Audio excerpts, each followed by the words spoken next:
Hello Ragers, I hope that you're all doing well. Now, fashion as a whole is certainly an intricate art form, which is commonly assessed from a subjective point of view. Everyone has their own interpretation of things. This often leads to very unique and original people sharing their divisive opinions and hot takes online, which is probably why everyone feels the need to start a fashion-related TikTok account or YouTube commentary channel. Anyway, thankfully, there is one notorious brand that serves to bring us all together, to collectively hate on it, and that brand is Philipp Plein.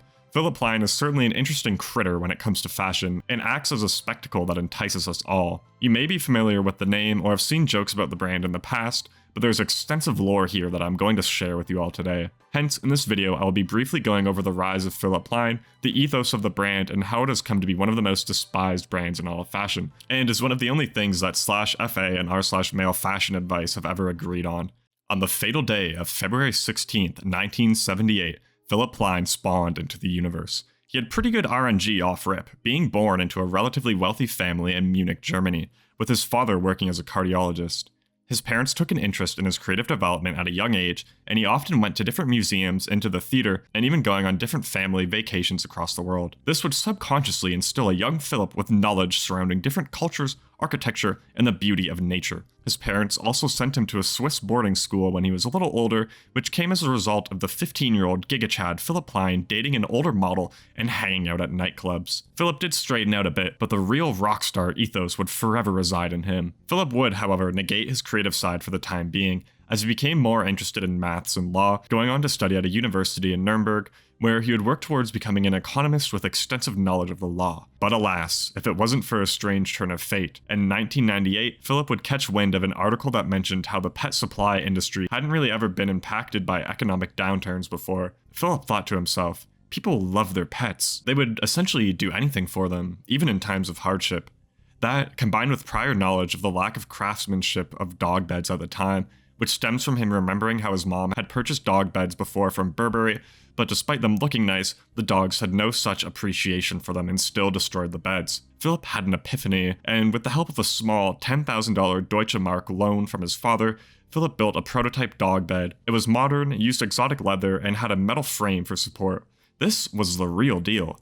Philipp's dog was satisfied, and so were his friends' dogs. However, it was not an immediate success, which makes sense given that there wasn't too much demand at the lower market pet supply stores that he had checked out. Instead, he began displaying the piece at furniture shows, which led to him producing sofas as well. From there, Philipp finally had his big break in the luxury market, with the success of mock crocodile leather insert tables, basically crocodile consoles sold in a variety of different sizes. From this, and after making a casual $3 to $4 million, buying his first Porsche and subsequently crashing it, Philipp learned some key things that he would continue to apply to his work in the future. One major development was that he needed to sell things that were different, not comparable to the rest of the market, because if he didn't do this, then he would just look like a wannabe. Plein kept reinvesting into the company, and through showing commitment by getting a large Philipp Plein tattoo on his right forearm. People thought he was crazy, and they still continue to think that to this day, but alas, Philipp persists.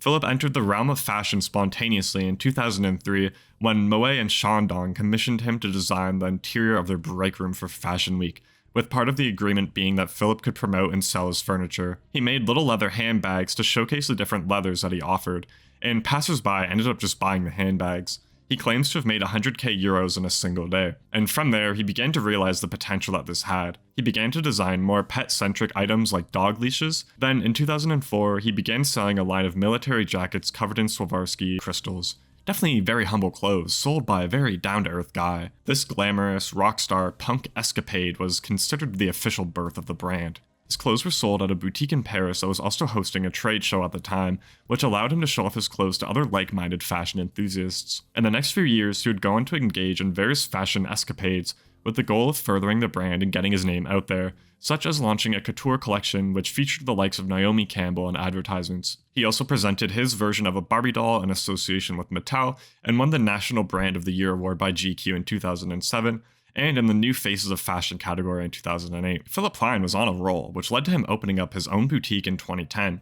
That same year, he would also debut his first official fashion show in Milan, and much like the clothes themselves, his runways have always been over the top with an emphasis on excess. with many of them costing millions of dollars to put on and featuring a plethora of expensive props and notable celebrities. When comparing Plein's runways to traditional runways, many view Plein's shows as the equivalent to frat parties, just pure shock and awe, filled with boastful showmanship. This is reflected in the clothes as well, with them commonly described as Ed Hardy meets Balmain, with accompanying prices that put traditional designer brands to shame. Some pieces often cost hundreds of thousands of dollars. Let's just hope Demna doesn't get any ideas. Over the years, Plein has certainly proven himself as an enigma in the fashion industry, whether for better or for worse. Many fashion editors have shown disdain towards him, but that feeling is mutual. He is dismissive of the influence of editors, claiming that they don't buy his brand and that they don't pay his bills. The shows are for his clients. Editorial coverage just helps with his reputation and shows off some stuff for insiders. Plein also claims that he has no debt and not even $1 on loan, claiming to have made over $300 million in 2017, which, as affirmed by the Bloomberg article title, "Bad taste means big business for Philipp Plein." Coincidentally, rappers have traditionally been fond of the brand as it allows them to show off their wealth, with Future stating how Philipp Plein is one of the few designers who actually embraced rappers for the attention that they were driving towards the brand, and just helping shape the brand's image. Philipp Plein has kept up this extravagant shtick throughout the years. Some view the brand as a parody of high fashion and claim it serves to contrast the likes of Margiela or even Rick, which is giving Plein a lot of credit. Others simply view it as a means to an end, a way to flaunt your wealth in the most straightforward way possible. Now, I'm pretty sure that this is enough to give you a good grasp on what the brand is all about, so let's get into the drama. Aside from the obvious distaste in the clothes, or the in-your-face wealth-flaunting nature of the brand, Philipp Plein has gotten into a few controversies throughout the years that have resulted in furthering the mass disliking of the brand, which is what I'll be getting into now.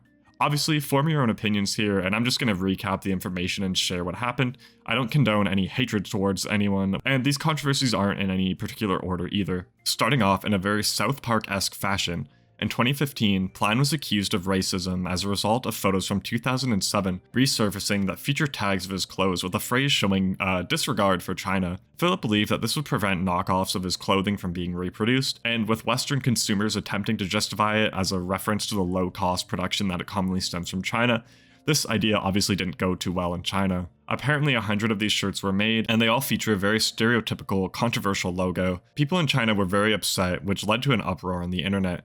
Philipp Plein and his co-workers even received threats, and Chinese diplomats insisted that Plein recalled the shirts and destroyed them.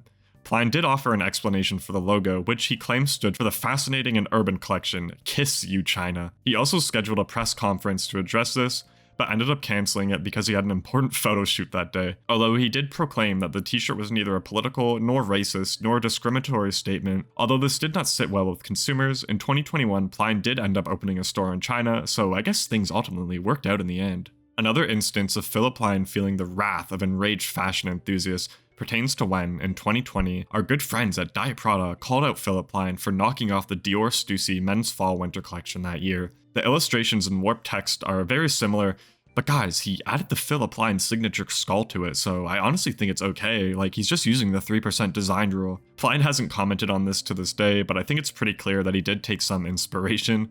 Something that he is known for, as just a few months ago he was accused of producing a ripoff of Birkenstock's classic Arizona sandal. This is obviously a silhouette that has been replicated by other brands a plethora of times, but still, many viewed this as corny and lazy. This has been taken further, with the brand Resurrect by Night, or RBN for short, filing an intellectual copyright lawsuit against Philipp Plein in 2021. RBN claims to have built their brand around aggressive and authentic clothes that display a distinct artistic sensibility that has developed over time. They claim that Plein has taken its unique artistic style and approach and misappropriated it for personal gain. RBN claims to have contacted Plein and Associates in September of 2020, but they have not complied, therefore rendering their conduct willful. This has been covered by the Fashion Law, who reached out to a rep of Philipp Plein, but they didn't respond either.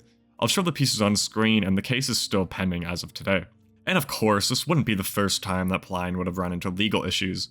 You may have heard of this one as it hit the mainstream news, where Philipp Plein was sued by Ferrari for featuring their cars in one of his runway shows. Ferrari won, and Plein would have to pay over $300,000 in compensation, as well as delete any images containing Ferraris from his social media and website. And he would be charged 10k euros every time he failed to delete or post another picture depicting a Ferrari.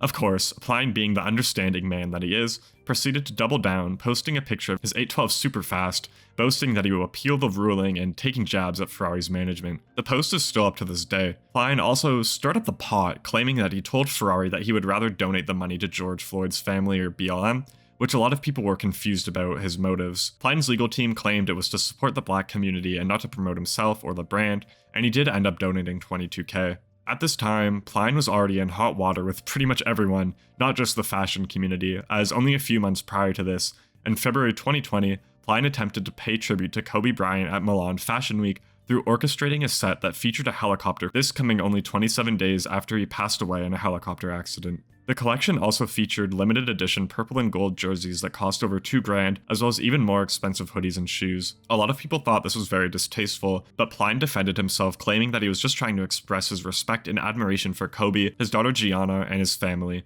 asserting that it was sad to see how something so positive can be misinterpreted by people who are already negatively biased towards Plein, basically going on to say that he was really doing something to help the foundation and that actions speak louder than words. It's pretty clear that Plein could have handled this much better. Instead of making this about himself, as he often does, he could have shown some humility and gone without the excess for once. Unfortunately, we are not done.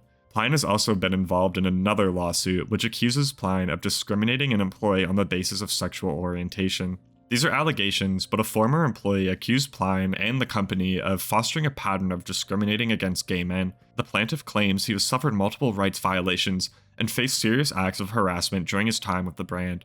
Plein, of course, denied the bulk of these allegations and still claimed that the plaintiff failed to state a proper claim for emotional distress damage.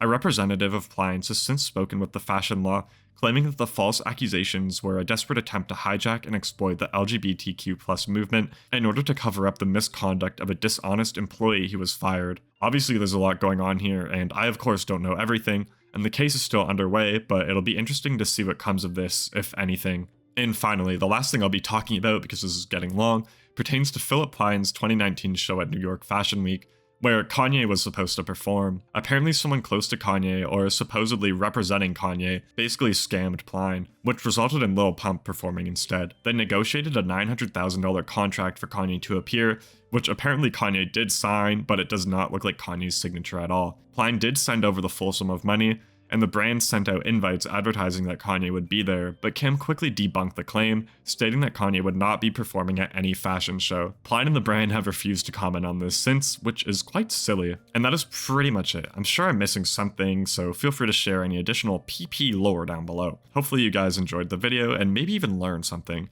Obviously don't send hate toward anyone, and this is purely educational, and with that being said, later Ragers.